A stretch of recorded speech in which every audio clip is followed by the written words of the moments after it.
It is 6:30 on the dot.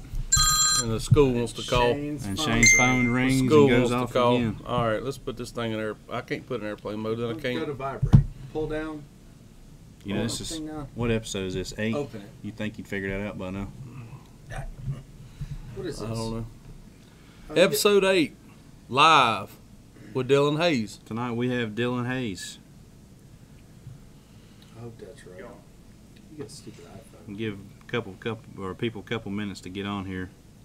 Figure that shit. Figure it out. All time got to be messing with my stuff. All right. We have 4 viewers. Well, hopefully we'll get some more. We will. Probably like my mom and grandma.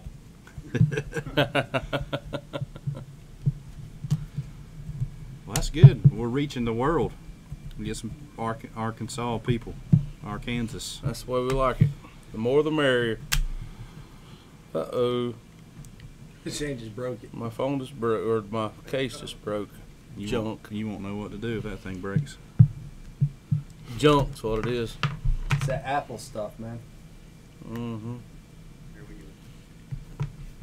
go. Uh-oh, you're already getting some shade, Shane. Who's that? Brian King.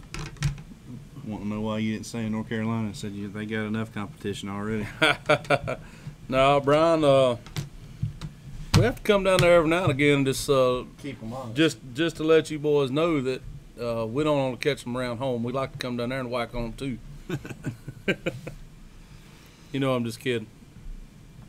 Stay over there. You ain't got to come to Arkansas. I'd come to Arkansas, bub, but it's too far to drive. I'll come to Arkansas. I mean, unless we're going to go shoot ducks and go fishing, I'm down for I'll that. come to Arkansas to shoot ducks for sure. We're wrong time of year now. Well, I'm saying. So Dylan, where are you in Arkansas? Hot Springs. Hot Springs, the home of Lake Ouachita, right? Ouachita, and Hamilton, and Lake Catherine. There's about 4 or 5 little bitty village lakes. Lake Gray, probably 20 minutes. Lake Greason, probably 30 minutes. It's a good location for anyone who wants to go fishing. Sounds like you're pretty centrally located to all kinds of water down there. I understand why there's so many ducks that fly in there. We'll turn this into a duck hunting episode. Yeah, we'll turn into a duck hunt episode. Ducks, deer, it's all good. Oh, he was giving us, before everybody got on here, before we started, Dylan was giving us a cribs tour. He's killed some bucks back there to make yours look like Yeah, man, I'm telling Bambi. you, I have terrible luck when it comes to deer hunting. I tell people, this past year I broke a personal record. I had deer tags in 4 different states and never killed a deer. So, I mean... Well, it makes me feel better. I killed as many as you did, and guess how many times I went? Yeah, you didn't... Not once. I almost hit one with the car, though. That's bad. That is bad. So, Dylan, what, we've all kind of been locked down. Have you been getting to do any fishing, or Yeah, I've Austin's been going about it every day. really? I haven't. This is my 4th year on tour, so it's been 4 years since I've had an April, or a spring that I was home. Never home in March and April. Maybe 2 weeks out of the 8. So it's been kind of fun. Especially, I've also never lived this close to a lot of to lakes, especially big water. And so I can be on Lake Hamilton in literally like 5 minutes. And so I go every day. I got 2 little girls, Emily and Harbor. They're 5, and Harbor will be 4 in like 7 days. So we go a lot. They love it. Fishing springtime. All the fish are shallow, and so it's easy for them to catch some. But just been making the most of it. I've been guiding as often as I can. I started a little bit last year, but I didn't push it real hard because I was not in a very good location. Right. But now being in Hot Springs, I just moved here a month ago.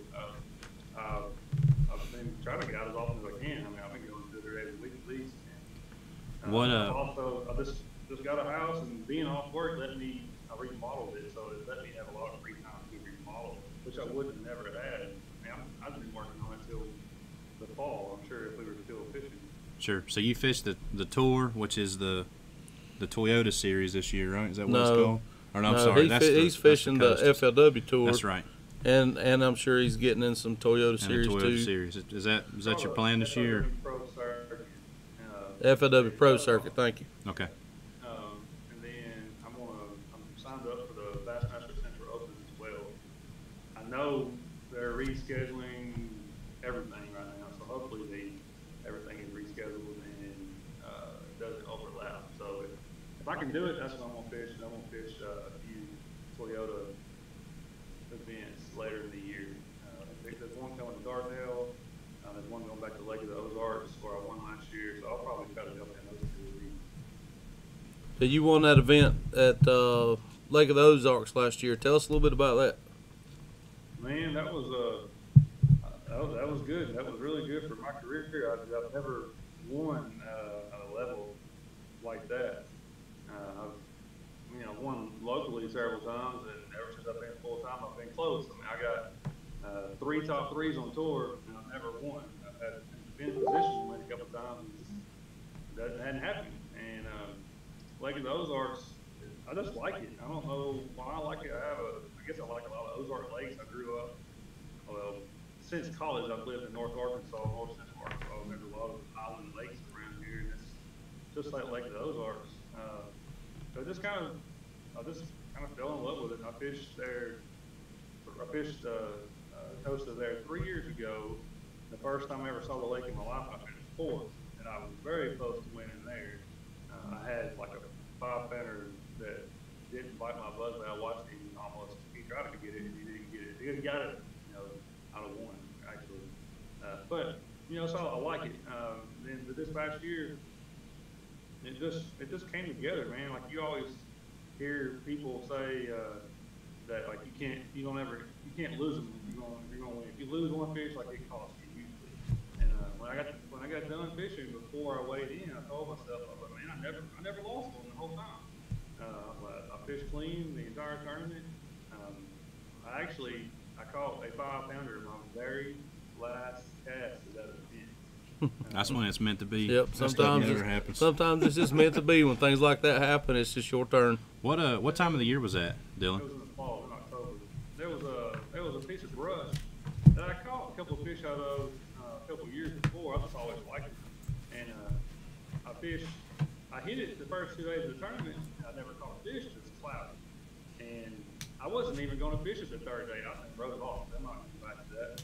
Well, I was sitting there fishing, and I checked my time, and I realized I was about to run out of time. I was going to save like 15 minutes and go hit something else, and I looked, and I only have like 5 minutes of fishing left. I said, well, I guess I'm just going to go over here and hit this little brush pile. I've already fished twice this week.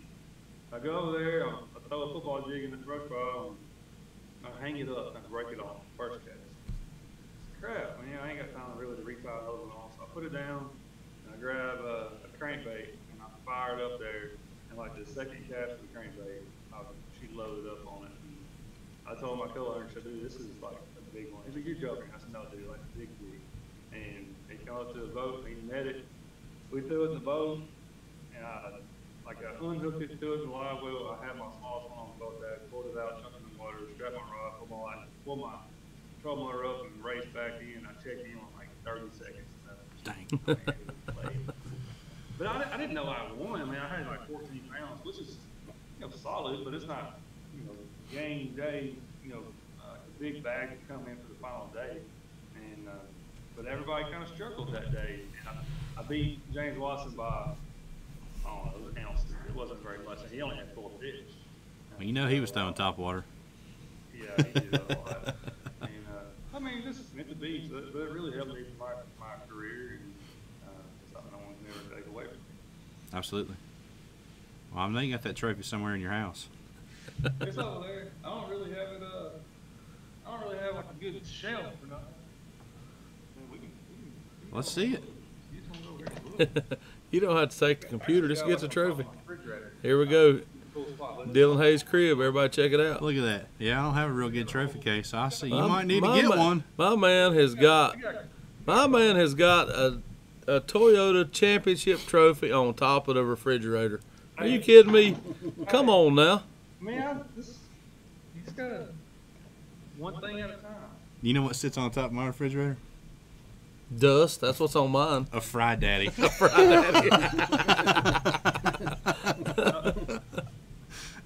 didn't know where to put it, so I put it in my bedroom. I was like, man, I was gonna see the bedroom. I was trying to think about it. Now wait a minute. I thought you said you just remodeled. I did. Well, where's the trophy case? Oh, you're right. Man. On a budget. Balling on a budget. Falling on a budget. There's a song about that. There, yep, sure is. Nappy Roots. Nappy Roots.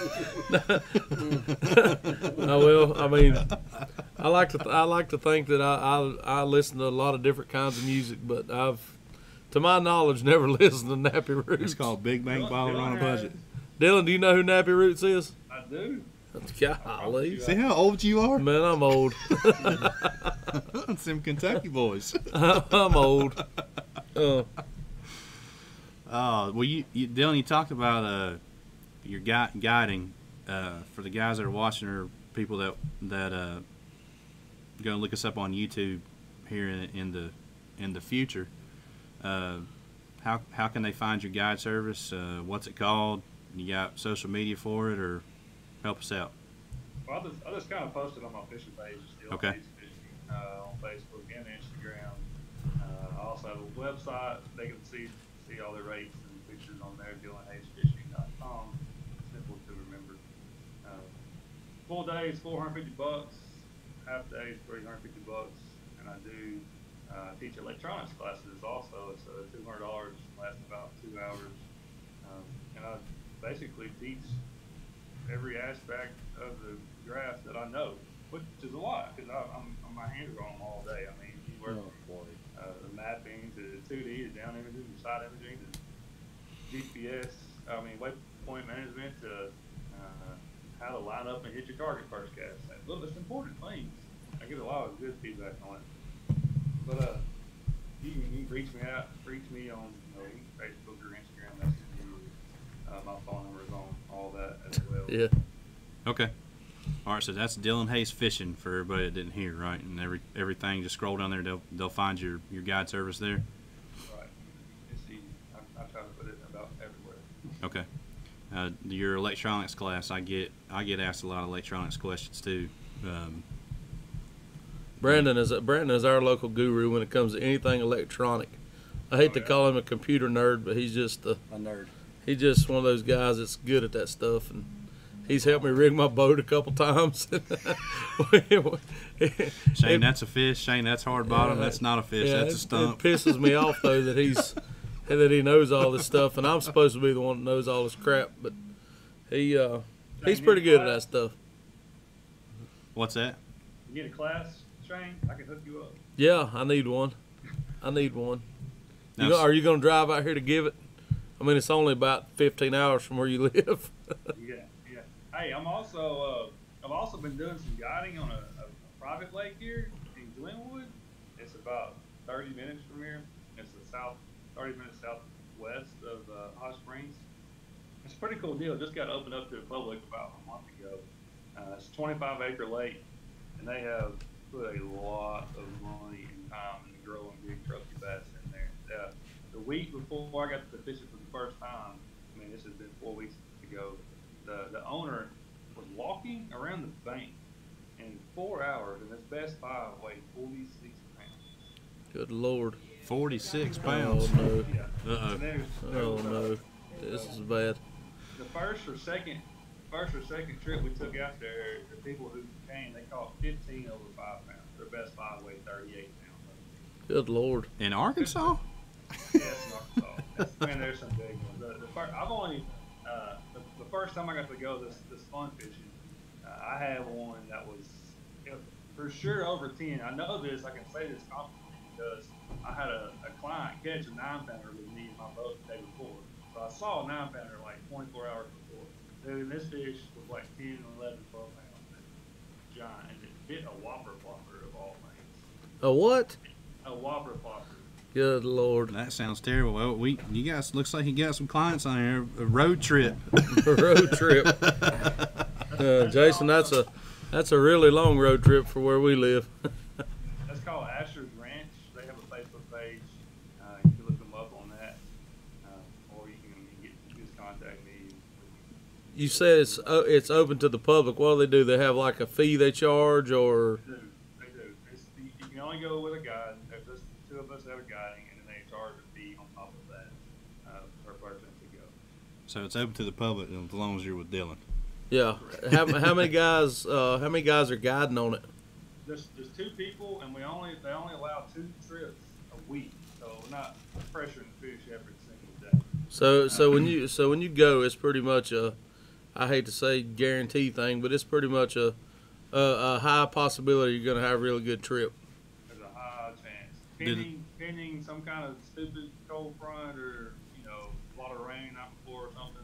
Actually, I took a trip last week maybe, and it rained 6 inches the night before, and the lake came up a ton and got muddy.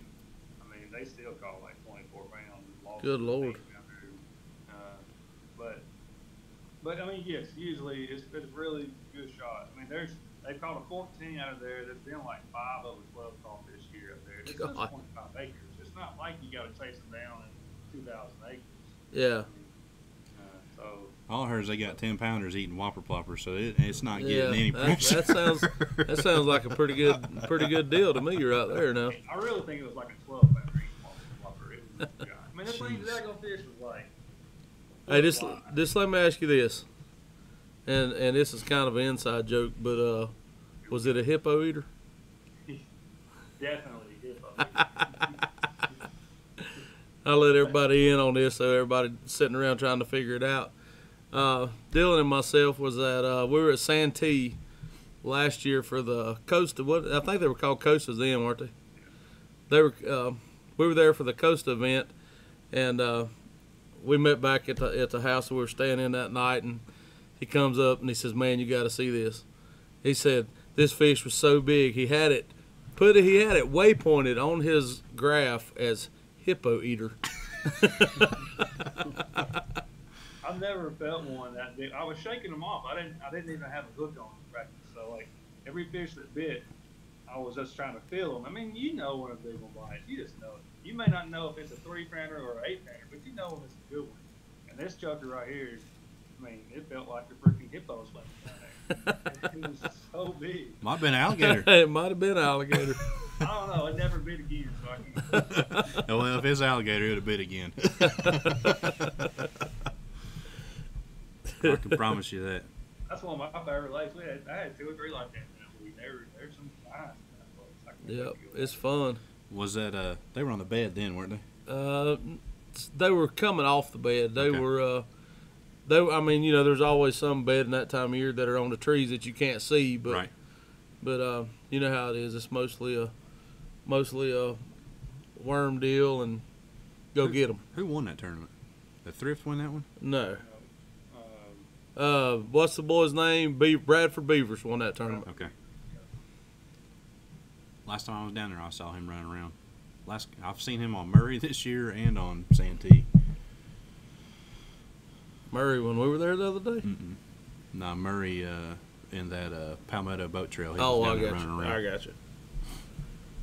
And that I think he has a silver, kind of like a silver, and just a very like Ranger Cup colored Ranger. Gotcha. Oh man. I'm ready to get the season kicked back off. I'm off to I'm sitting 5th in the points right now, so it's by far my best start on the year. And it kind of stinks that he's rolling, doing so good, and also everything comes with screeching off. So that's why I'm still trying to fish and still trying to stay fresh. Yep, you got to stay sharp. Yeah. All these boys around here, they all give me a hard time because I fish so much, and I do. I mean, I fish a lot. I think out of the last 21 days, I think I fished 18 of them. I mean, it's just And the other three, one of them you're getting your starter replaced, Yeah. and an oil change on Yeah. another one. That's about the truth. And then today, I just took the day off and had a little bit of running around to do, and came down here and aggravated David all day. You're never an aggravation. Never. Ever. Oh man. Dylan, have they given you any inkling when your guys are going to get cranked back up? Have they told you anything yet?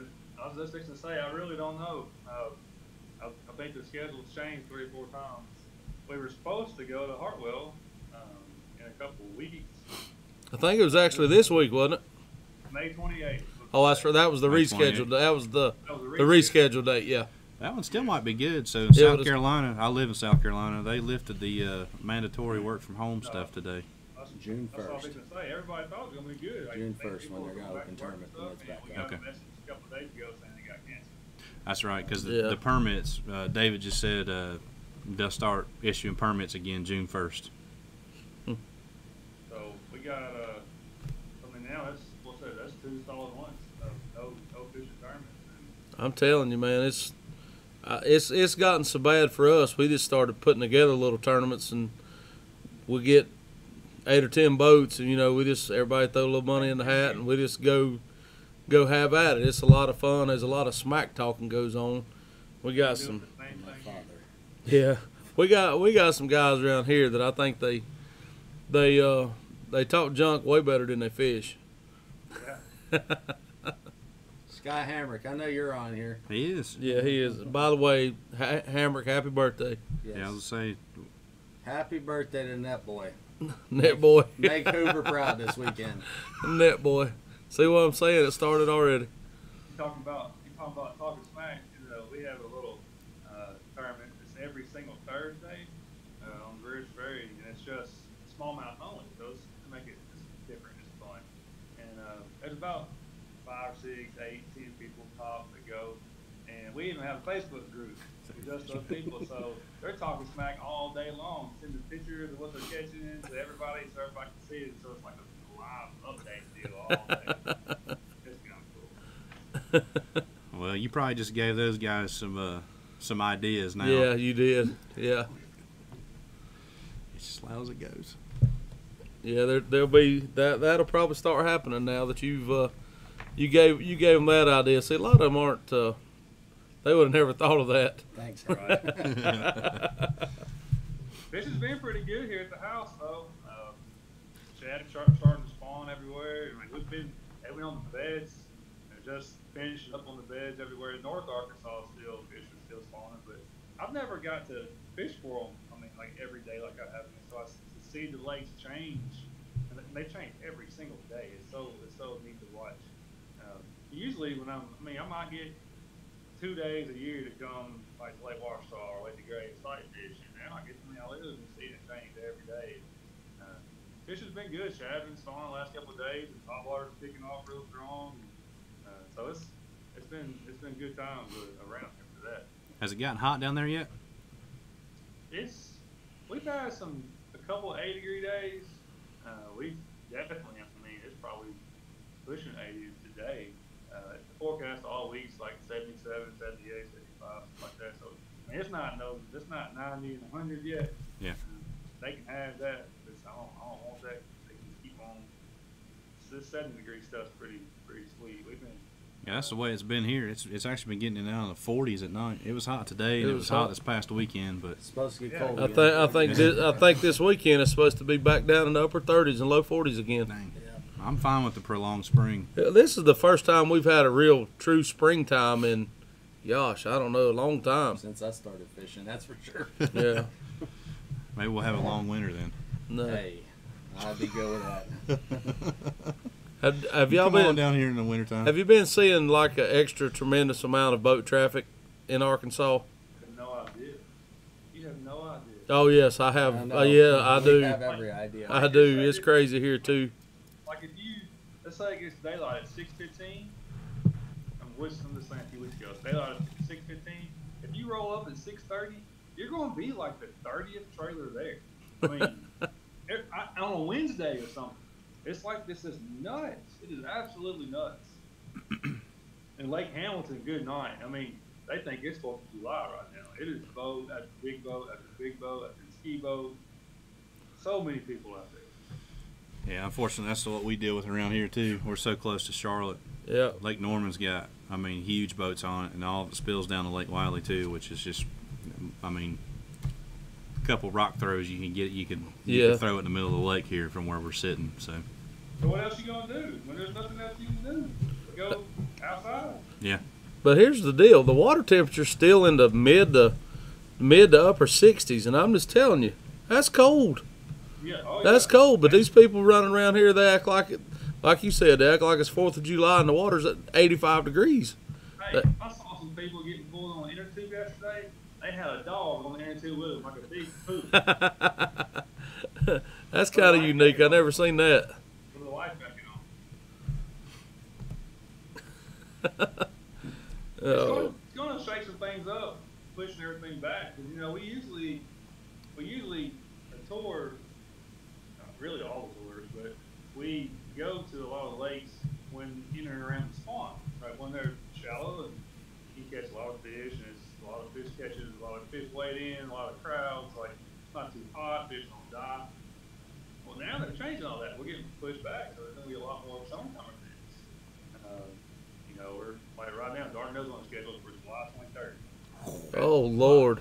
That is full blown ledge fishing, 100-degree weather, hot. And the person who was looking forward to that May 7th date, like originally, he may not be as strong as an offshore fisherman. Yep. So it's just going to play into some different people's hands. They're gonna have a lot of It'll be fish. interesting. It's okay. I don't care what we do. I don't care where we go, when we go. It don't matter. I try to be as far as Do you guys have a northern swing this year? You guys go up north? We do. We go to Detroit. We're going to the Lake Erie Metro Park. So we're putting in the mouth of Erie. Are they going to let you go to Erie? Yes, we can go to Erie if we want to. So you can go to Erie and St. Clair. Correct. The biggest twist there right now, unless something changes, which is very, very possible, we cannot practice in Canadian waters. Canadian side's closed. It opens the first day of the event. Huh. But you can't practice there and during practice time. You can Golly. run around and grab and check it out, this and that. But you can't cast. So I know where I'd be going. They won't get beat on over there. so that's gonna be a big twist in the event. I mean, do you just go there blind in the tournament?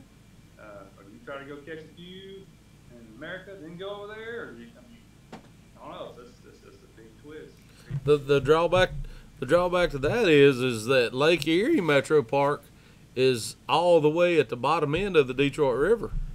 Oh yeah. And that's a pretty good little ride all the way back to St. Clair, and then you have to run all the way across St. Clair to get over to, obviously I know where you're talking about because we've been there together. But it's that's a long ride to go in the blind. Oh I know. And then you know how rough that daggone river gets. Oh yeah, the Miracle Mile. They don't call it that for nothing. It's no joker's rough when the wind ain't blowing or ain't nobody out there or nothing. I mean, it'd be flat calm on the lake and that river would be rough. Oh yeah. But I'm looking forward to going north and catching some big smallmouth. I haven't got to do that. I haven't been back to St. Clair since the year I finished second. And I always look forward to it. I've been fishing the northern swing, the northern coastas for the last 3 years. This year I'm not going to be able to, I don't think. That's really the only true northern smallmouth event I get to go fish. So I am looking forward to it. I have to get up there. If and when we go. Now, are they still planning on having the Tour Championship? Isn't it on St. Lawrence River? You're right. Yeah, I forgot about that. St. Lawrence River up. What's that town? Way up north, up the river. Or we went out last year. Good Lord. Like 80 miles up the river. Yeah. Anyway, What is the name of that? Messina. Messina. Yeah, that's where we're going out of. You have to call for it. Y'all going? That's way up there. I You- fished the coast there last year, that same exact week. Did y'all go out that little ramp right there at the spillway? Yes. Gotcha. Yeah. I fished the coast there that same week, and I didn't even get a check. Not saying I shouldn't have, just things I made some poor decisions probably. But I'm comfortable there. I mean, I've been there several times now. And, I'm probably more comfortable on the lake, but I'll be disappointed making the championship. This is my 4th year on tour, and I've missed all 3 cups. I missed 1 cup. The first year I finished 69th, top 40 wins. The second year I was the first person out, missed it by 1 point. And then last year I was like the 7th person out and missed it by like 9 points or something stupid. I mean, I missed the last 2 cups by less than 15 points combined. I'm sure, not to add salt to the wound, but I'm sure you can probably think back of 1 fish lost here and 1 fish lost there that would probably make the difference. Well, don't get me started. The year I finished 2 years ago, and I finished the first person out, I caught enough bass to make it, and I accidentally ran a no wake zone that was not marked very well, to leave it at that, and got a 2-pound penalty that cost me 20 points. And Dang. man, I was period E really trying to like not break the rules. I was asking people, and everybody's like, "Yeah, you can run it." Well, you couldn't run it. Wrong person saw you. Where was that at? It wasn't like if I thought I had the owl, I was the owl. It wasn't like I was trying to get the rope with it. Right. That's what happened. And, Where was that at? What lake was that on? Like Cumberland. Cumberland? You ran that little no wake zone behind the island right there at the state park, didn't you? Nope, Beaver Creek. Beaver Creek. The one right there by the marina. Right across the arena. It's like, Yeah. it's half a mile wide right there. It's huge right there. And all the buoys were on the left side in front of the marina. Well, Yep. The water was high too, so it was like, I mean, like 300 yards of open water on the other side. I mean, anybody would have ran that. And but there was a rule in place, and it got sent out to everybody. There was no wake, bank to bank. I just didn't see it. I just didn't read it, and it's my fault. But it sucks. I tell you, that same year, I missed the check at Okeechobee the first time in the year by like 3 ounces, and I tried to boat flip a 3-pounder on braid and a big swim bait hook. Like, you know, if you do that 10 times, 9.9 of those times, it's going to land in the boat. Right. Yep. It came off. And that fish cost me 10 grand there, and a guaranteed cup qualification was 20 grand. So that boat flipping dome move I did was $20,000. Sure, you won't look at it. But, you know, same deal. Everybody has lost fish. My problem has been every year I usually have like 1 or 2 bad events. Right. Back it up, 1 or 2 really strong events. But my goal this year is to be consistent. And this year right now, I have a 31st, a 28th, and a 16th. I'm just trying to be consistent. That's what it's all about, being That's the consistent. goal. You said you're sitting 5th in the points right now? I think it's good. 5th? It's so long for the 5th, I really don't remember now. I mean, you're right. I know y'all fish the Harris chain. Where else have you got? I can't even remember where they. We went to Raven first. Yep. I missed the cup by 1 place. And 31st. The last guy that weighed in knocked me out too. So, and they made it real dramatic. I mean, it's like he was winning the tournament. So I was first person out there. The other went to the Harris chain, and man, that was fun. That was so much fun. I found a school of fish in practice. I caught 3 fish on 3 casts. They're all like 2 pounds or less.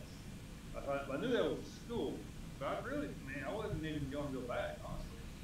And about 9:30 in the morning, I was struggling. I mean, I already went through some of my best stuff, wasn't catching them. And I looked over there at that hole. I said, "Nobody in there. I'm fixing to go over there, see if I can catch one." So I went over there and I caught them every single cast for like 2 hours on the jerkbait. It was so much fun. And I ended up finishing. They left though. I caught those the first day, and I never caught a bass there day 2 or day 3 ever. Fishing stupid sometimes. They probably got tired of you Well, yeah, yanking them to the boat. if you caught them every cast for 2 hours, you either caught them all or beat them up or poked holes in all their faces or something. Oh, we actually the next day was canceled because of the wind. Had a That's right, it real big was. front- a real big front come through. That's right. And the next day it was like a bluebird, and like it just changed. It got kind of cold. Not good for Florida fish. Yeah. It just moves. It drops 2 degrees and they lock up. Yeah, so I had a hard next couple of days, but I mean, I found new water second day. The third day I kind of struggled, but I still finished in the 20s, like 26 or 28. I don't remember. And then Lake Martin. That's Lake Martin. right, I don't know if that's you've right. ever been to Lake Martin or not, but I'll challenge you to find another lake that has as many fish as Lake Martin has. There's so many bass. You literally caught over 50 every single day you went. Practice, I mean, anything you want to do, you catch one. And All I just spotted got- bass. I weigh 14 spotted bass out of 15. But some people, the guy Jason that won, he had a few largemouth mixed in. He got some big largemouth bass. I never come across that. I caught my biggest spotted bass ever was 4 pounds and 3 ounces. I caught it the first day at 14 pounds. I was in like 4 or something the first day. And then I lost one, probably bigger than that one too. I should have had like 16 or something probably. And second day, I knew the first day was special. I knew I probably couldn't back it up, but I knew I could probably be consistent and have a good tournament to ride that day one big bag, and that's what I did. I caught me, just a solid bag the next 2 days and rode it out to 16th. I just I wasn't around. I knew I wasn't around. Evidently, I'm going to back this up. I didn't think I was around the right fish to win, but I was actually fishing the exact same creek the tournament was winning because I saw Jason 10 times a day on day 2 and day 3. I wasn't paying attention to him the first day, so when I saw the leader go by me, I was like, hey, we're from the same creek. But he just approached it a little bit differently than me and got a couple key bites each day that I didn't get, and that ended up being the difference between the 16th and the first. Well, that tournament was tight, wasn't it? I mean, typically spotted bass tournaments, I mean, ounces are like the difference between first and not making the cut. Yeah. That was one of the deals where everybody had like 8 pounds, but if you caught like 10 or 11, you did something. Yeah. That was really strong. And I caught this 14 the first day, and everybody was mad at me, thought I was sandbagging this and that. No, it was- Poor mouth. Well, you always do that. They should know by now. You always do that. Who are you staying with?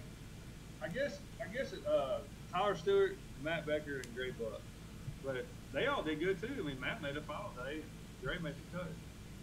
But I think it's how I practice.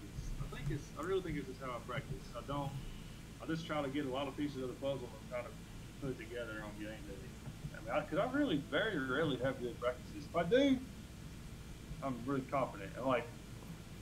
There's been like St. Clair when I finished second on tour. I was, that last day I told you got really stupid. And then Cherokee, I finished third. I found those fish the last 15 minutes of practice. Literally, I called a 5 and shook off like civil fish.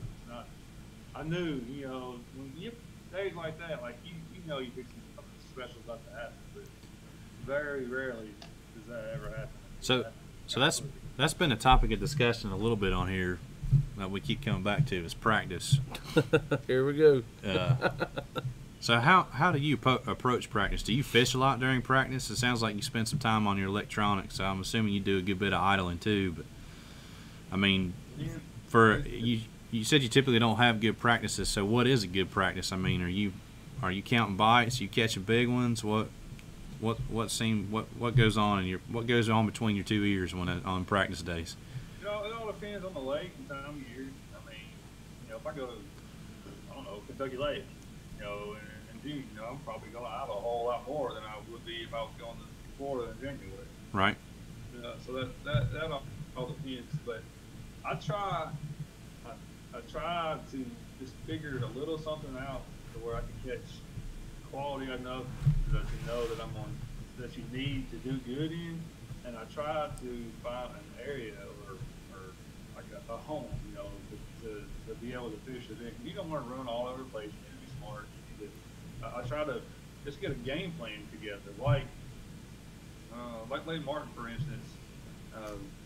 I very quickly, the second day of practice, realized that I was around the right quality to $10,000. I mean, I was catching some 2+ pounders, and I just knew that if I stayed in this area, that I could do that. I thought I could catch 5 2+ pounders, and if I messed around and caught, a 4-pounder or a couple threes, then I would make the cut. And so I very quickly found home, and I fished the same creek. That's a big creek, but I stayed there. It's a big area, and I did good. Same thing like on a hair string. The first day I fished one lake, and it's like I fished all day and just didn't get it going. You catch one, you catch some, but just know it's not the deal. And then the next day I changed lakes, and I probably had 3 times the bites that I had the first day, just because I changed areas. That's all it was. So I think area is huge. If I have to see the whole lake in practice, then so be it.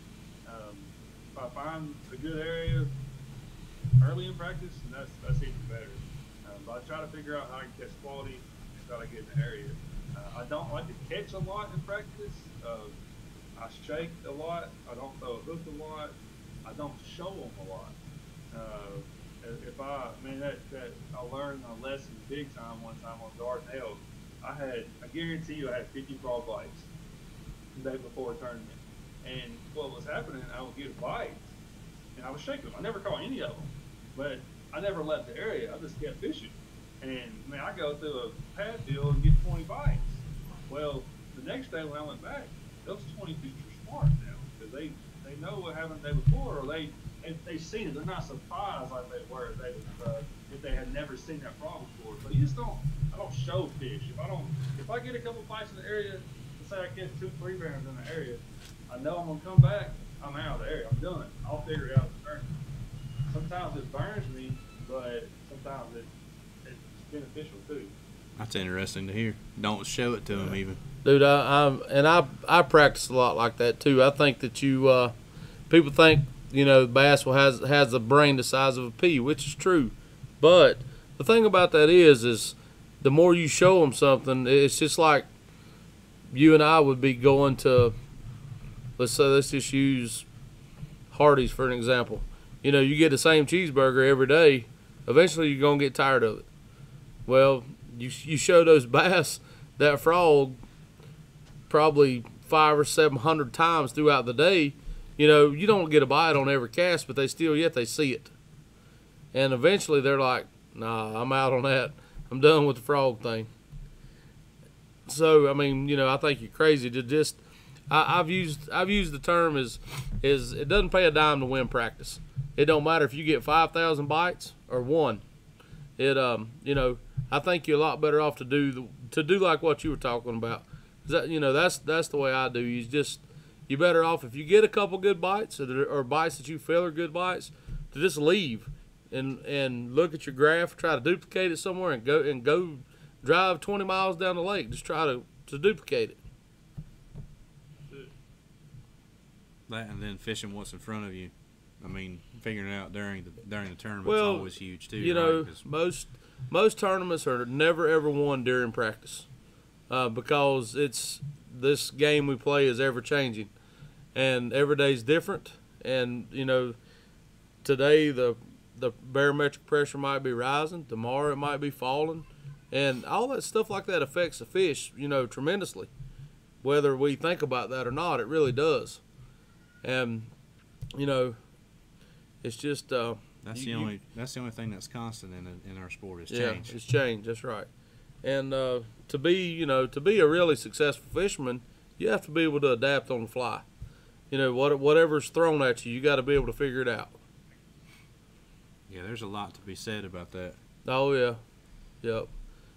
I think Dylan just had something thrown at him. Hopefully his little girls are all right. Yep.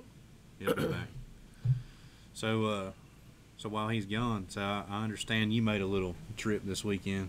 Yeah, man. Put a little change in your pocket. Yeah, me and David Williams made us a little trip down to Hartwell. We try to go.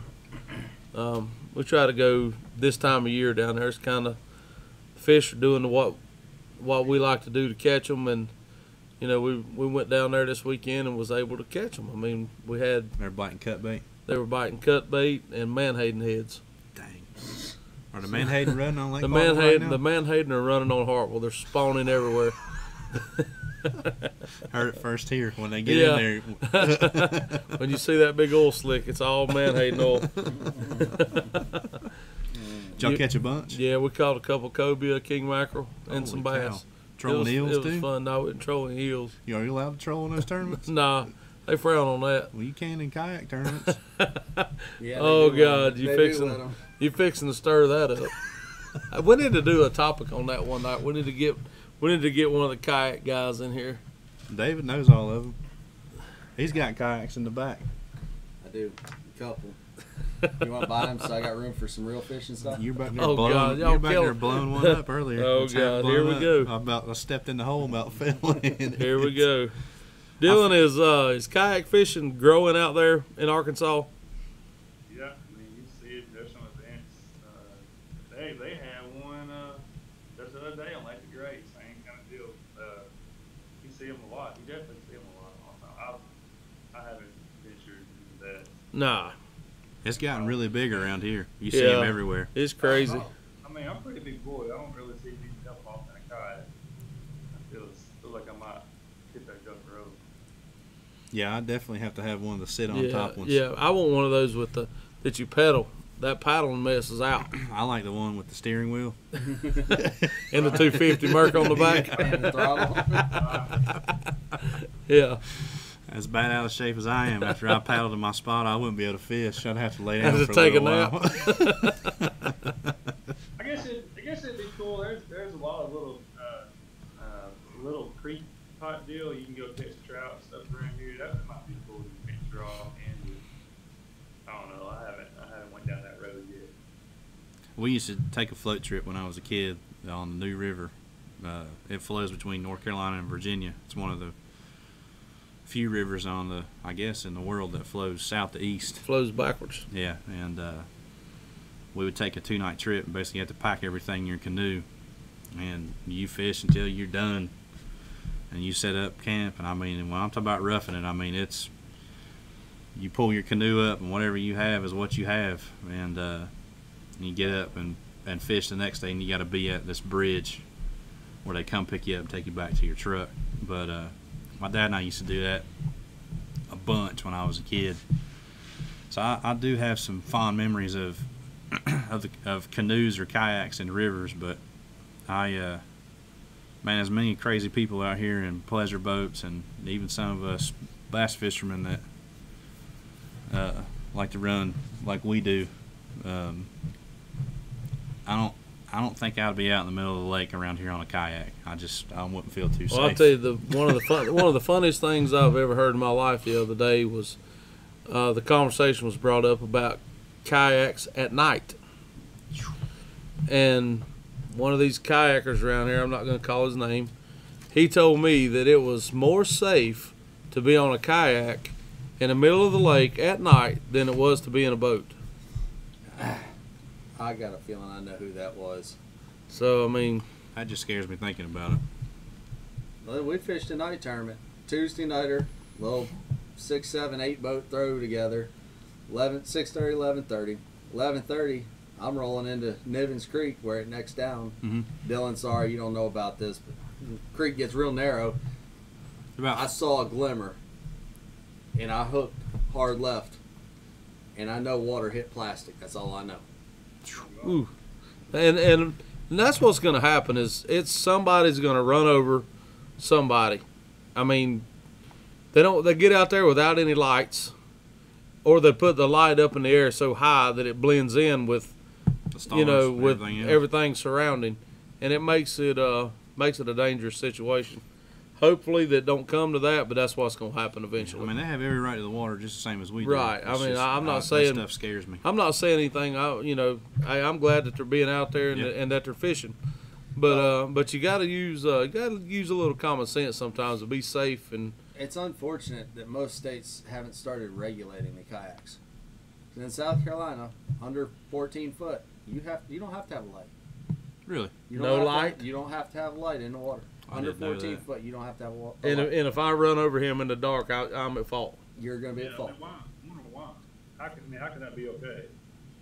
That's crazy. Now, that's, again, rules are going to have to start changing, and I'm sure they've been talking about it because kayaking has become Well, the it's next huge. big thing. Yeah. Oh yeah, no doubt. You know, FLW's they've got a kayak fishing So, tour. but BASS so has Bass- the a Bassmasters just started a kayak, kayak tournament division. It's crazy. They had a weigh-in right before the classic. They didn't they actually fished Lake Norman. Yeah, they had their weigh in for their championship at the classic. tour. Hobie fished a event at Lake Norman Right. a couple months ago. Well, the owner of Jackson Kayaks is a FLW pro, isn't he? Is he still fishing, Dylan? Eric Jackson? He is, but he's not the owner of Jackson Kayak anymore. He sold it. Did he really? I don't know what all happened, but I know he's not with Jackson Kayak anymore, and he started a new kayak. He started what? A new kayak. Ah, I'm not sure who it is, just because I'm not up with the kayak lingo, but right.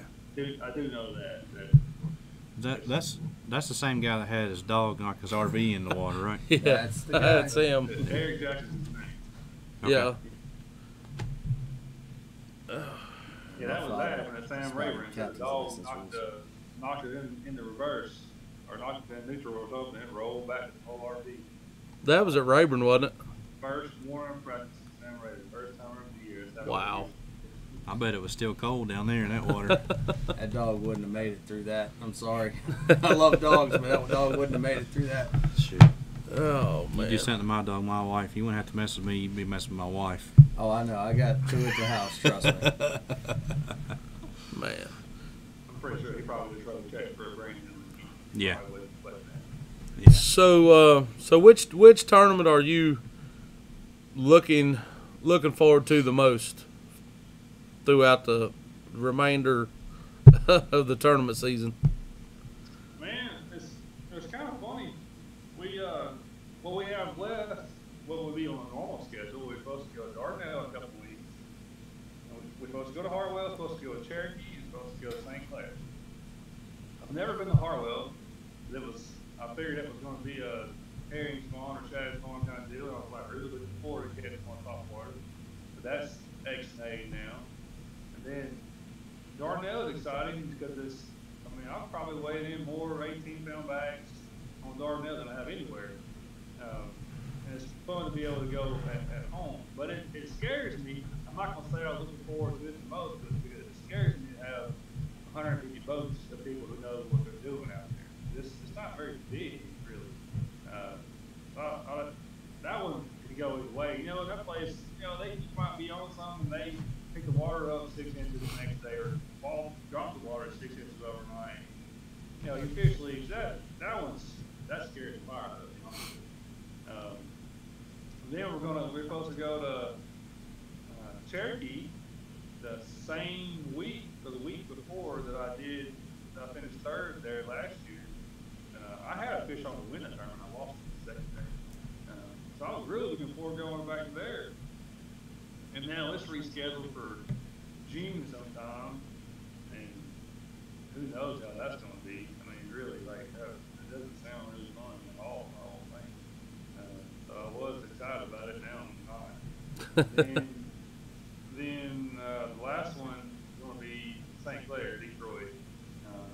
And that one, I would typically be really excited about it. But again, now we can't keep them practice in Canada, which is half of the lake, Half It of is. Raleigh, Yep. half the Erie, half the river, half St. Clair.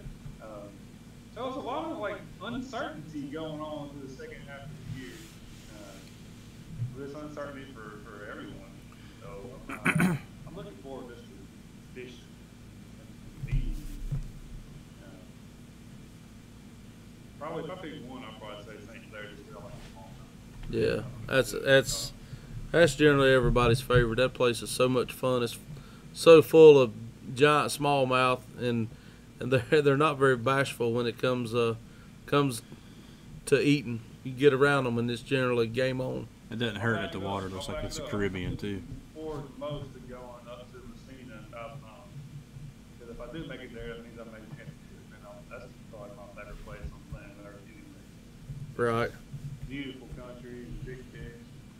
It is. I love upstate New York. It's people get the they get the misconception that when you say New York, the first thing that comes to people's mind is, New York City, skyscrapers and concrete, and it's that couldn't be any further from the truth up there. You're talking about cow farms and just trees and just some of the prettiest land that we have. I think. I mean, in my opinion. The Adirondack Mountains, that's what they send planes right beside and drive through them. You see them everywhere you go, and plus the weather is always like 70 degrees, 60-something degrees, and it's when it's 100 degrees down here. I mean, there's zero crime. Everybody's got their house room locked. Yep. Heck, people don't even have air conditioning in half the building. The weather's just so nice. My first trip up there, we stayed in this giant house right there in downtown, right in Waddington, and man, I mean, it was like a 5,000 square foot house. It was really big. I mean, there was a whole group of us in there, and I got there and there was no air conditioning. Mm-hmm. And Welcome to New York. dude, I love air conditioning. Oh yeah. Well, just so happens that week it was hot. It got up in the 90s nearly every day. Oh god. And the owner of the house actually lived next door. And I'm like, dude, what are we going to do? He said, just raise the windows and open the doors and don't worry about it. And I'm like, are you serious? He said, oh, yeah. He said, there ain't no crime up here. You don't have to worry about nothing. And I mean, down here, when we go to bed at night, we lock all the doors, turn the burglar alarm on, and Burglar alarm. if my wife had it her way, we'd have some bars on the windows. But Right, put your gun in a nightstand. yeah, that's right. But up there, it's a different world up there, and it's really, really nice. I have some good friends that live up there, that I've met through fishing and just things like that, and it's a trip I look forward to every year. The fishing's really strong. But Yeah. I don't care. You couldn't make me go there in the middle of the winter. Nah. Forget that. Well, when you go to a place, the first time I went to Waddington, it was July the 4th. And we got up to Waddington, we come around the curve, and they have their little, like, courthouse there. And you know how, like, a lot of courthouses will have a centerpiece. It'll be a fountain or a statue or something of that nature. Well, Waddington's is a giant snowplow. It's like 12 feet wide and 9 feet tall, and that is their centerpiece. And it says, "Welcome to Waddington, New York." And I, right then I knew I was out. So Right? Golly. You talk about seeing the skyscrapers and stuff. I've been to New York like 6 times now, at least, maybe more than that. And I've never even seen New York City. me neither. Me either. Interstate. It's phenomenally good fishing as well, but man, there ain't nothing pretty about Buffalo, New York, or anywhere around. No, Interstate 81's as close to New York City as I've ever been. Yeah, that's me. And I really have no drive to go see it. I would like to see the Statue of Liberty one time. Other than that, I have zero reason to go over there. I've seen it. Did you? Yeah. Food's good. Man, it is surreal. So I played. So let's see. I drafted in 06. So I played minor league baseball. I hear you. Okay. So we'd gone when I was a kid, saw all the World Trade Center and all that stuff, and then I played in a league there. It's called the New York Penn League. So it's basically upstate New York or Pennsylvania. And I'm glad you clarified because I was thinking jail. that's the California Penal League, like Charlie Sheen. But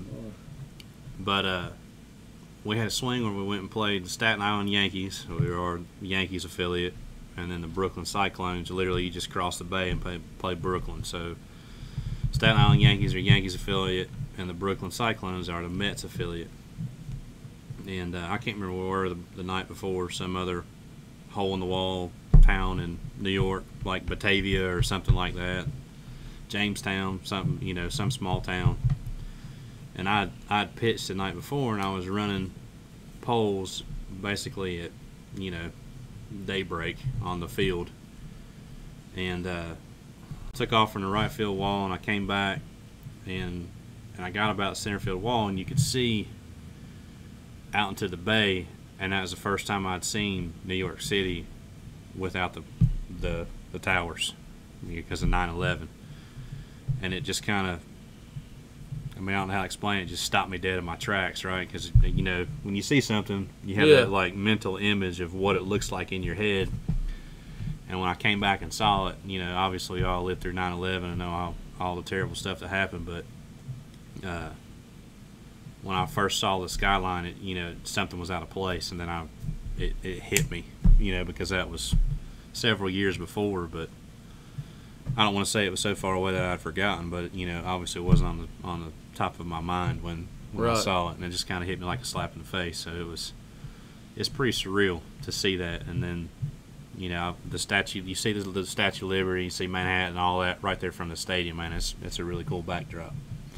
So if you ever go to New York and can't afford to get into a Yankees game, you can go pay $6 and sit at Staten Island Yankees and watch A-ball, short season A-ball at that. Short season, yeah. And have a way better view than you would at Yankee Stadium. Never been to either one, so. Well, then you got to take the ferry and go over there and buy all the fake stuff. The I Love New York T-shirt? No, man. the fake Folex. Gucci and the Rolex. Yeah, to Rolex. buy a Rolex out of the guy, you know, guy with the jacket, what you want. Yeah, that type like of on stuff. Coming to America. Yeah, Oh, man. yep, Yeah. the same dude probably. Hey, man, when Yeah. you make $950 a month playing baseball and you got $20 of meal money, and you send your wife home a fake Gucci purse, You are the man. Oh, my you God. set up for the year, man. Yeah. David, aren't you your family originally from up that way somewhere? Way upstate though. Like- So far north that you. Well, look, it kind of stops at Messina. Well, we're up there. We're up there. 15 miles from border of Vermont. We learned something about Oh, David. oh, He's So okay. Lake Native George, American. Schroon Lake, Okay, I got you. Yep. You're up David, there. is your That's dad- over there by Champlain. Champlain. Yep. David's your dad still on here? I'm sure he is. He's bored. Russ, David said he's Native American. Is that you or is that mom's Oh side? boy, no, it's my dad's side. Okay. No, Does that explain why he's crazy? maybe a little. That could be why it's such a hothead sometimes. It is what it is. Now, my wife and I had that debate the other day when we were filling out our census. My wife What said, box you had to check? "Yeah." She said, "What are you?" I said, "Well, I'm part of Other. Native American." Other.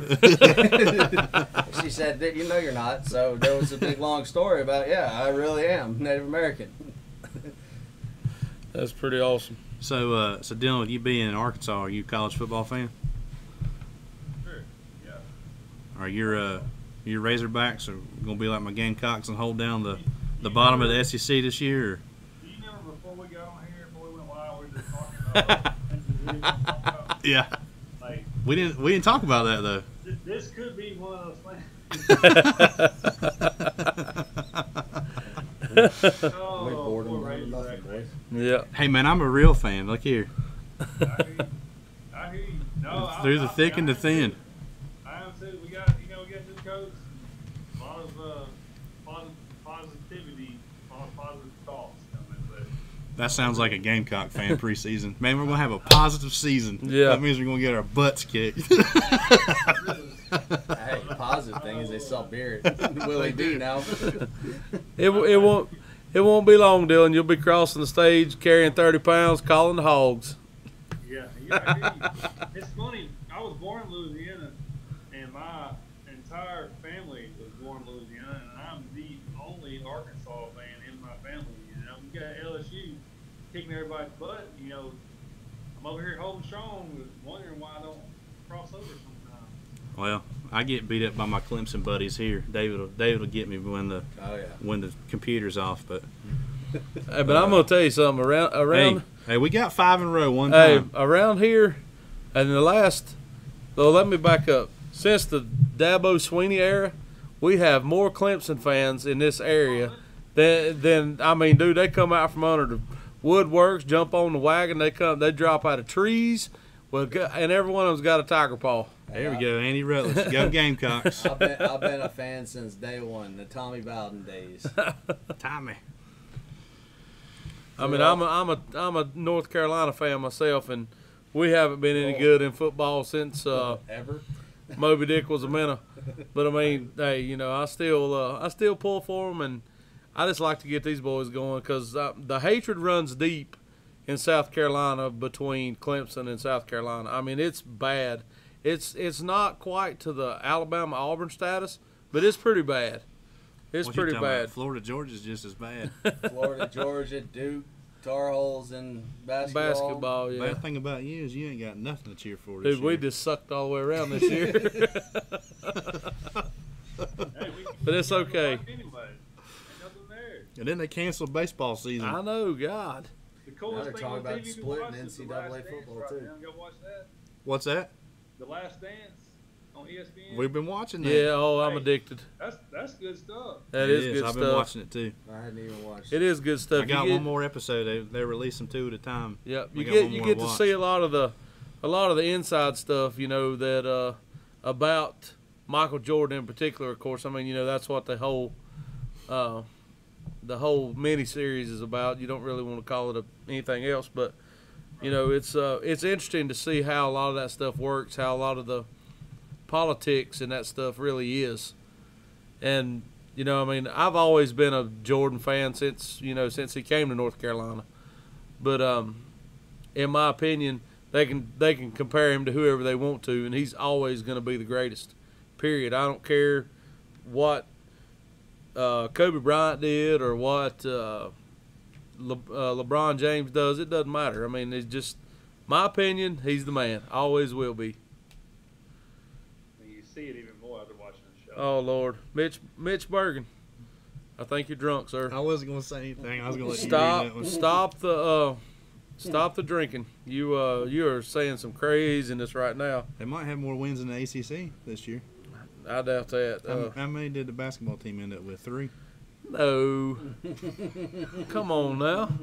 We were fixing to be on a triumphant comeback till they stopped the season. I'm pretty sure that you didn't even qualify for the ACC tournament. I don't think we qualified for the NIT.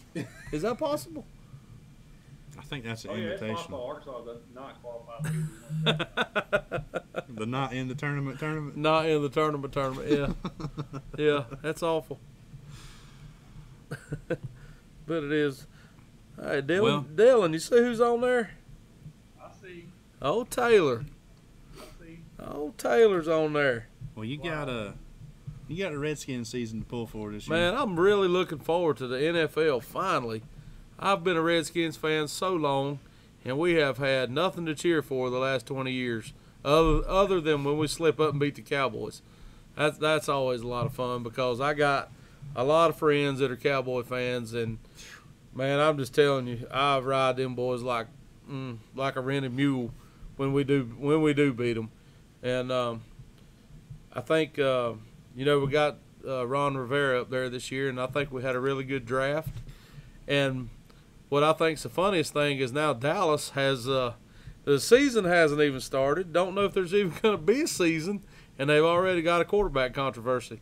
They signed Andy Dalton, and now Dak is holding out. he's gonna.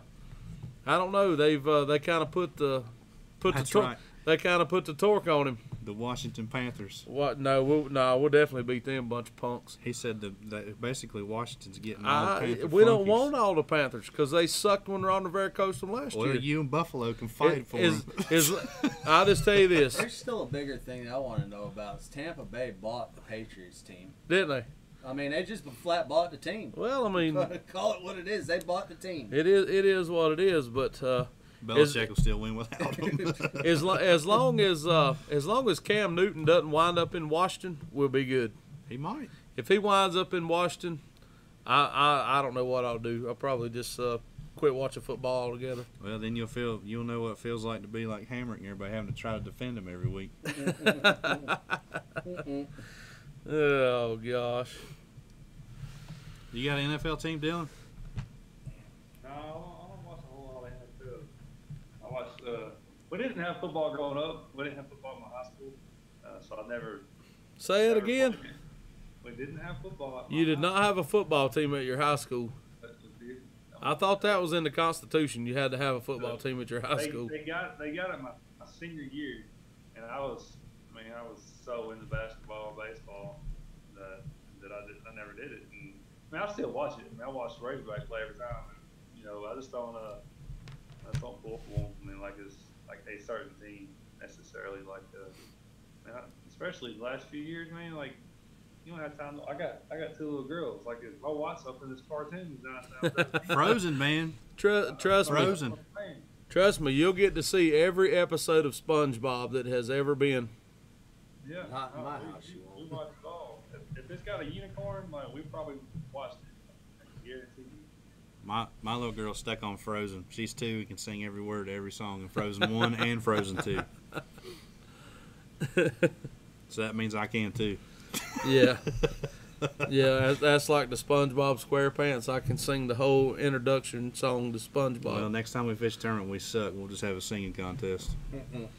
That sounds good. We can do that on here one night. Let's just. Rusty I'll Hooks. do it if you do it. Rusty Hooks idol. I'm not scared. Nope. I'll put I'm my not foot scared. down there, boys. We out. I'm not scared at all. We can handle him. We're not worried about him. I will pull the plug. You got a Razorback fan on here? Are you? I hear you. I see. Oh Lord. Hey, all I need. I tried to do some research before I started this, and I couldn't remember the quarterback's name. Y'all had a decent quarterback. It's probably been 4 or 5 years now. He ended up getting drafted.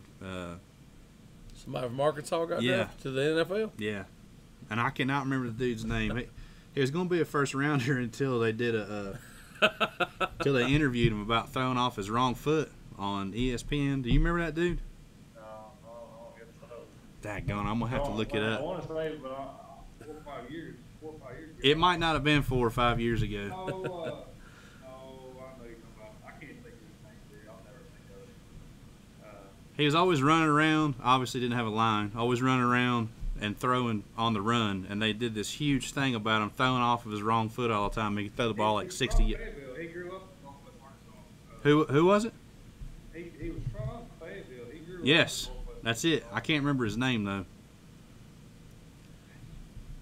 He's been a backup the whole time. But anyways, Yeah, he's in the NFL right now. yeah, the dude was a legit first rounder, and he had this interview, and he sounded so uneducated, is what I will call him, Wow. on live TV that I'm pretty sure it hurt him a couple rounds in the draft. I think New England drafted him actually. I don't remember when. Like, I don't keep up with it a whole lot. I pretty much fish and grill and play with these girls. That sounds like a good life. Yeah. I like to that's- fish and eat and play with my kids That's, too. that's not bad. That's not bad at all. Matt Jones. Does that sound familiar? Matt Jones, that was almost my first guess, but he's more than 3 or 4 years ago. Brandon, might have been. Brandon's old. His memory's slipping. I'm just gonna look it up. I googled Brandon Allen. I remember it. Brandon Allen. Brandon Allen. You know his name? I don't know. I don't know. I just remember watching the interview. It was with Susie Kohlberg, and I remember like it was yesterday. I was really embarrassed. Brandon Allen. That's I was really embarrassed for the guy. He googled it. They played for Arkansas. I remember before I Googled it, by the way. But I'm in Wikipedia now. Played for Arkansas 2013 to 15. Drafted by the Jacksonville Jaguars in the 6th round of the 2016 draft. It's got to be who you're talking about. That's 4 years ago. Yep. I don't know. I don't know. I'm gonna have to look it up. Sounds like you need I'll to figure out focus who more it on is. fishing and less on football. I'm just saying. I'm not. Well, to be honest with you, I can't really catch them till football season. So Yeah. that's spoken like a true Gamecock fan. It's over with by halftime. So a lot of times by the first quarter. Going fishing. Well, it's time to go. That's right. I was waiting for a jab about Steve Garcia or, something. But that's typically what I get around here. All my Clemson buddies don't want to talk about the one guy that never lost to him, though. Who was that? Go ahead Connor and tell Shaw. us. Connor Shaw. Oh Lord, Did he ever play? that's paid for. Yeah, he beat him 4 times. Did he really? That's Yeah. paid for. Is what that is. Wow. 4 of the 5 years he beat him. 5 years. 5. They beat him 5 years in a row. That must have been a really long time ago. No, it wasn't. It's been 7-8 years now. Prior, or excuse me, before It was, before Dabo Sweeney. No, it was the Dabo first was year. there. It was Spurrier. It was the first 2 Spurrier years was all of in Dabo. Dabo's head. Yeah. First 2 years of Dabo, and then Dabo changed his program and rewrote the book. Yeah, he did that. Yeah, Dabo's a good dude. You can't not like that guy. I Nah. don't care who you are. Nope, you're right. I agree 100%. Oh, boys and girls. Hey, Shane, did they cancel ICAST this year? They did. ICAST They did has cancel been ICAST. canceled. Yes. Oh, So that means we can't go have no fun this year. no, that's the thing. I was looking forward to that. So we Last year was my first podcast. Like, what? I was a lot of people get to hang out. But they exited that this year. So we got a question here. It says, what's the plans for Bass and FLW coming up? I know there's a lot up in the air, but as of right now, what is the first scheduled event for either side? Do you know? Our event is we are starting back. I think it's the second week or first week of it's either first or second week, I can't remember, of June at Lake Eufaula. Okay. That is definite. We are doing that, and the rest is still kind of up in the air. So, I guess kind of have to play it by ears to see what happens where, and I'm ready to go. Do you know Dylan? Our next scheduled event is like the first second week of June on Lake Cherokee. I have no idea if we're going that or not, but that's what's on the menu right now. All As right. far as the So opens are, I have no idea what the first open is. Did are you what- fishing that? No, I'm not You're fishing. fishing the I'm Toyota fishing series, the right? Toyota Series. Yeah. I was, and that the reason being is our first one was at Hartwell, Are you going to Pickwick? which is no, Oh, you're which is a couple hours down the road, and then the second one was supposed to be at Lake Norman, which they have rescheduled for October. Well, actually the first week of October, which is really That'll be ugly for them boys. a good time for me, and it's going to be a really tough time on a lot of guys that that come into town, and I'm really looking forward to that one. I just I think we're supposed to go to the Potomac River also. When's that? I think it's in September, but it's going to be. I'm going to have to wait and see what the rest of our schedule is because they Might have. be stacked on top of Well, each other. they moved the Toyota Championship to, I think it's the first week of December at Cumberland. December 5th with Lake Cumberland. That's what I'm thinking about fishing. Right, and but if they schedule us into December, if I make the championship, I wouldn't be able to go.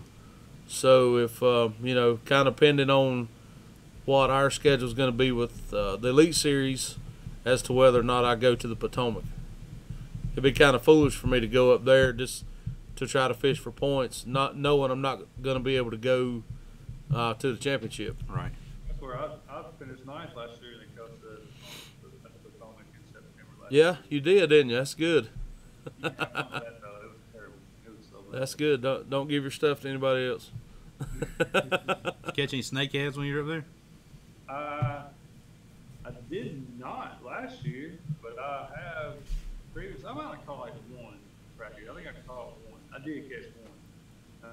We, as a house, we kept them all. As a house, we caught like 9 in practice. I can eat them all one night. That's the best. They're so good. They're really good.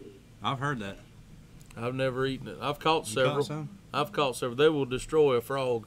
Are you sure they were I'm positive. and they weren't musky? No, not musky. That's not even funny. That's not even funny. Kind of is actually. No, it's not. It's a really white meat, almost like a walleye. Is it flaky like a walleye? Yeah. The first year we went there for tour, they had a food truck at the ramp selling snakehead sandwiches. Wow. That sounds sketchy. Well, That does sound sketchy. I tell you what's cool about a snakehead is they don't have to have water to survive. I'll never forget the first one I ever caught. Well, I caught it at 10 o'clock on a Sunday morning, first day of practice. And I just threw it in the live well. I want to eat this too. Everybody says they're good. I want to eat it. And but I promise you, I probably had 2 inches of water in that box. And I didn't turn the aerators on or nothing. I just stood a fish in there. It'll be all right. Wednesday, I'm talking about Sunday to Wednesday. At lunch, I had to pull that fish out. I had to kill him to clean it. They just live. They can live through anything. They're so tough. I can promise you, if you leave a bass in there with 2 inches of water for Yeah. Sunday, Monday, Tuesday, Wednesday, I'm gonna tell you. I'm gonna tell you You'll what be- it look. I'm you'll gonna tell be- you what it looks like. you'll be pulling vomit out of it. Hey, I had that happen one time. Check this out. This has been, golly, this was a really It's long happened to time me, ago. too. I let David Williams take my boat to Okeechobee. No, that wasn't that time. How many times you left fish in your live well? I let David use my boat somewhere, and I don't know, maybe he and I fished together. Anyway, you know, I was worked all week, and I parked the boat in the garage, and about Thursday I started smelling something. I was like, what is that smell? And I couldn't ever figure out what it was coming from. Well, finally I got up in the boat to do something, and I realized this is coming from my live well. Dude, I opened up that thing, and oh my God. And the bad thing about it is, when you try to pick it up, it falls apart. Oh, Lord. It's so nasty.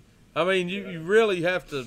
I mean, it's terrible. Best thing to do is go put it in the lake and clean it out. Oh that no, way. you have to. No, I had There's to. too I many used. guts and stuff. I used Clorox initially to clean it. Then you have to go back and put baking soda in there to neutralize everything, so you don't kill all the fish next time you put them in there. I mean, it's a whole process to go through, all because you forgot to take the fish out of your live well. You know, so that's That happened to me. So when everybody made the switch over to the conservative coal tags, the Yeah. ones that don't poke holes in their lips.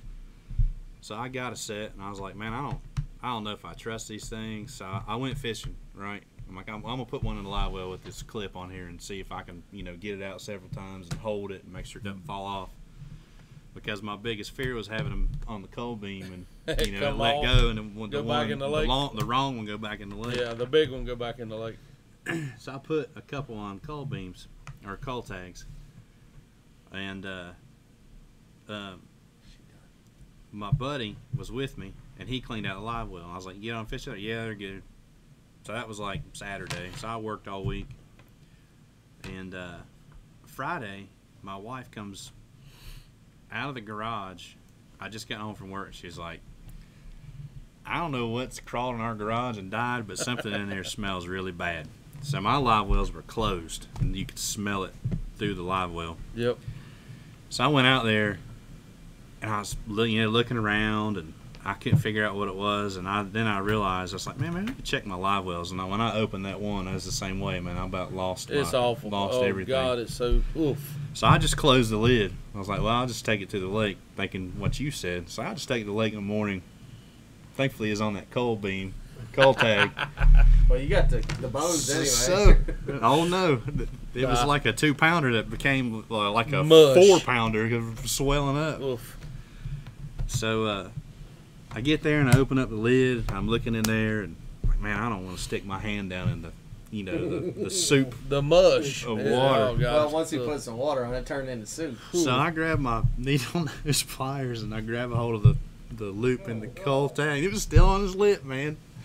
And I went to pull that thing out, and the fish was like stuck to the So I pulled it, and I felt bad for the thing, man, because it just laid in there suffocated, right? But the coal tag came out, and the only thing that was attached to it was his bottom jaw. So needless to say, I had to dig the whole thing out of scooping there. that one out of there. It was bad, man. You have It to was terrible. hold your breath and scoop. Oh, it Hold was your bad. breath and scoop. I'm here fishing for a couple hours, and you could literally just smell my hands casting. It was That's terrible. terrible. terrible. Number 3. If you ever put one on number 3, that's the one, the green one. The death clip. Oh gosh. Well, I believe we about kept Dylan on here long enough this evening. Yeah, Dylan. Oh, yeah, we're getting ready to clip an hour and a half. We appreciate your time tonight. I mean, this is setting up perfect for me about to eat my dinner right here. This is perfect. I guess you are an hour behind us, aren't you? Is it getting ready to be 7 o'clock there? Yes, sir. Okay. Well, man, thanks for coming on. I appreciate it. Yeah, I've enjoyed hanging out with y'all.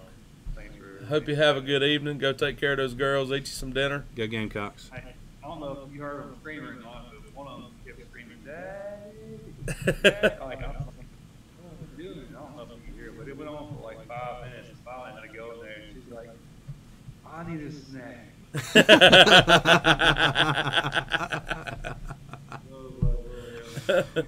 She fit right in with this crew. Yeah, we all need a We snack need a too. snack too.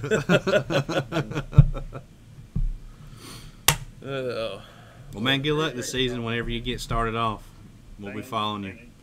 Do it, yeah. Y'all have me back on. I enjoy it. So the best way for our viewers to follow you is Dylan Hayes Fishing on Facebook, right? And Instagram. And Instagram. Is that just at Dylan Hayes Fishing? Yeah, same. Okay. All right, man. I guess we'll sign off. I'll get this posted tonight. If you want to, Dylan, if you want to watch it again, we'll put it up on YouTube tonight too. So Okay. we have our YouTube channel there. It's all of our episodes, and we'll be back next week. Sounds good. Y'all have a good night. You too, Dylan. Thanks, buddy. All right, thank you. Well, Rusty Hooks Live, where our hooks may be rusty, but our points are always sharp. That's right, David. That was good. That's right. That's right. There you go. He held on to hear that one. All right, see you, man. Thanks, bud. Right.